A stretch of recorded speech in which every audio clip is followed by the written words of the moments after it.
imagine trying to speak without verbs. Nothing would move, nothing would happen. Every sentence in English needs a verb. Verbs are the heartbeat of language, making our words come alive. In this video, we'll explore what verbs are, the different types you'll encounter, and how to use them correctly. Whether you're just starting out or want to strengthen your grammar, this guide will make verbs simple and clear. Let's dive in and unlock the power of verbs together. So what exactly is a verb? A verb is a word that shows action, state of being, or possession. In other words, verbs tell us what someone does, how something is, or what someone has. For example, when you run, eat, or write, you're doing something. Those are action verbs. When you use words like is, am, or are, you're describing a state of being. And when you say have or own, you're talking about possession. Verbs are everywhere in English, and understanding them is key to building strong sentences. Let's start with action verbs, also known as doing verbs. These verbs show physical or mental actions. If you can do it, think it, or feel it, it's probably an action verb. For example, run, jump, think, study, and dance are all action verbs. In sentences, you might see, she runs every morning, or they study English.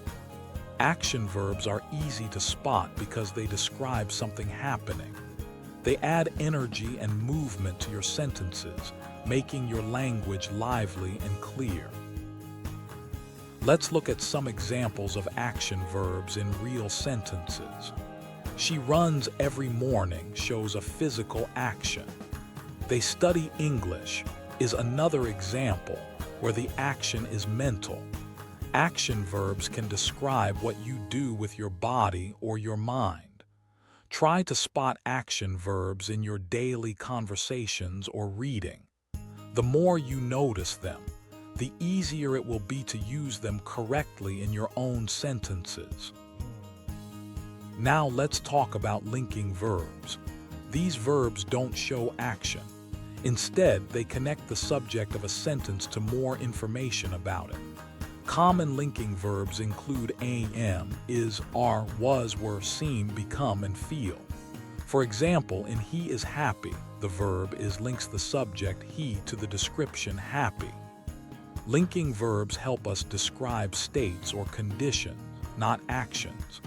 They're essential for expressing how someone or something is. Let's see linking verbs in action. In the sentence, he is happy, is connects he to happy. Another example, the soup smells nice. Here, smells links soup to nice. Linking verbs are like bridges. They connect the subject to something that describes or identifies it. They don't show what someone is doing, but rather what someone or something is like. This makes them different from action verbs. Next up are helping verbs, also called auxiliary verbs. These verbs support the main verb in a sentence. They help show time, possibility, ability, and more. Common helping verbs include am, is, are, was, were, have, has, had, do, does, did, can, could, will, would, shall, should, may, might, and must. For example, in she is going to school, is helps the main verb going. Helping verbs are like assistants. They make the main verb clearer and more precise. Let's look at helping verbs in real sentences. She is going to school uses is as a helping verb. They have finished the work uses have to show completion. He can swim uses can to show ability. Helping verbs work with the main verb to give more meaning. They're especially useful for talking about different times, abilities, or possibilities in English. Transitive verbs are verbs that need an object to complete their meaning. They answer the questions what or whom. For example, in he kicked the ball, the verb kicked needs an object, the ball. Another example, she bought a book. Here, bought needs a book to make sense. Without an object, transitive verbs feel incomplete. They always transfer the action to something or someone else. Let's see transitive verbs in sentences. He kicked the ball. Kicked is the verb and the ball is the object. She bought a pick. But is the verb. A book is the object. Transitive verbs always pass their action onto something else. Try to spot the object in sentences with transitive verbs. This will help you use them correctly in your own writing and speaking. Intransitive verbs are different. They do not need an object. The action stands alone. For example, the baby cried. Cried doesn't need anything else to complete the meaning. They arrived early. Arrived stands alone. Some verbs can be both transitive and intransitive depending on the sentence. But when a verb doesn't need an object, it's intransitive. These verbs are simple and complete by themselves. Let's look at intransitive verbs in action. The baby cried. The verb cried doesn't need an object. They arrived early. Arrived is complete on its own. Remember, some verbs can be both transitive and intransitive. For example, he runs, intransitive, and he runs a business, transitive. Understanding the difference helps you use verbs more accurately. Regular verbs are easy to recognize. They form their past tense by simply adding ed to the base form. For example, walk becomes walked, clean becomes cleaned, and play becomes played. This rule makes regular verbs straightforward to use when talking about the past. If you're ever unsure, try adding ed. If it sounds right, it's probably a regular verb. Let's see regular verbs in sentences. Yesterday, I walked to school. She cleaned her room. We played football. Notice how each verb simply adds ed to show the past. Regular verbs make it easy to talk about things that happened before now. Practice using them to describe your daily activities in the past. Irregular verbs are a bit trickier. They do not form their past tense by adding ed. Instead, their forms change completely. For example, go becomes went, eat becomes ate, take becomes took, and see becomes saw. There's no simple rule for these verbs, you just have to memorize them. Irregular verbs are common in English, so it's important to learn their different forms. Let's look at irregular verbs in sentences. I went to the market yesterday. She ate an apple. He took the bus. We saw a movie. Notice how each verb changes form in the past tense. There's no ed ending here. The best way to master irregular verbs is to practice and remember their unique forms. Let's quickly review the types of verbs we've covered so far. Action verbs show what someone does. Linking verbs connect the subject to more information. Helping verbs support the main verb. Transitive verbs need an object, while intransitive verbs do not. Regular verbs add ed for the past, and irregular verbs change form. Knowing these types will help you use verbs correctly in any sentence. Let's break down a sentence to see how verbs work together. Take the sentence. She has been reading a book since morning. Here, has been are helping verbs. Reading is the main verb and a book is the object, making the verb transitive. This example shows how different types of verbs can appear in one sentence, each playing a unique role. Let's practice identifying verb types. Listen to these sentences and think about the verbs. They are playing football. She became tired. The baby laughed. He broke the glass. I can drive. Try to spot which verbs are action, linking, helping, transitive, or intransitive.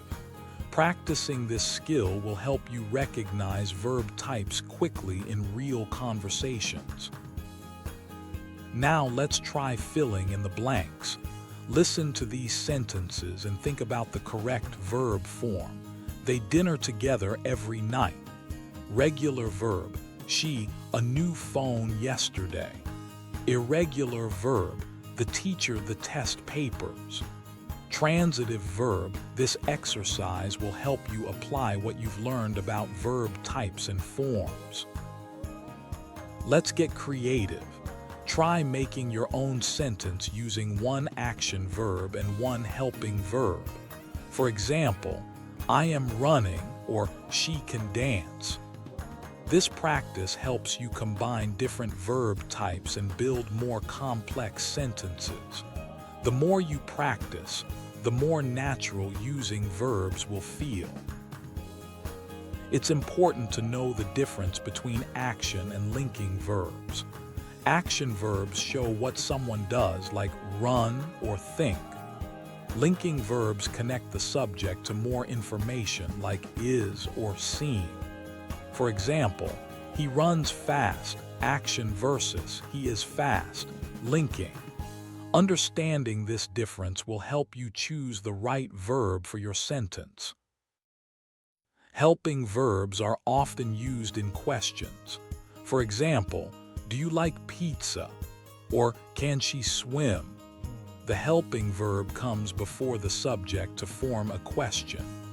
This is a common pattern in English, so practicing it will make your speaking and writing more natural. Let's compare transitive and intransitive verbs. Transitive verbs need an object, she reads a book. Intransitive verbs do not, she reads. Some verbs can be both, depending on the sentence. Understanding this difference helps you build clear and correct sentences. Regular verbs add ed for the past tense, while irregular verbs change form. For example, walk becomes walked, regular, but go becomes went, irregular. Knowing which verbs are regular or irregular will help you use the correct past tense in your sentences. Many learners mix up verb types or use the wrong past tense. For example, saying goed instead of went, or forgetting to use an object with a transitive verb. Paying attention to verb types and practicing their forms will help you avoid these common mistakes. To master verbs, read and listen to English as much as possible.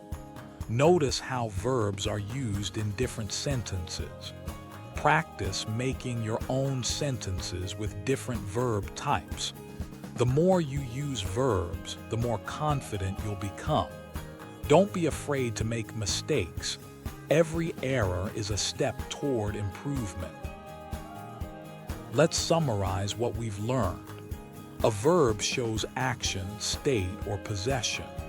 Types include action, linking, helping, transitive, intransitive, regular, and irregular verbs. Every sentence must have a verb. Understanding these types will help you communicate clearly and confidently in English.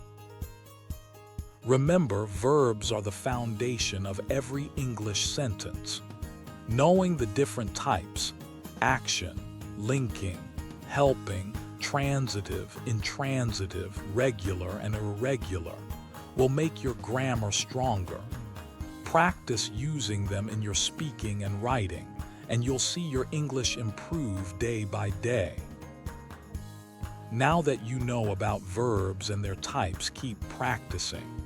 Try to spot verbs in everything you read or hear. Make your own sentences using different verb types. The more you practice, the more natural English will feel. Keep learning, and soon you'll be a verb master.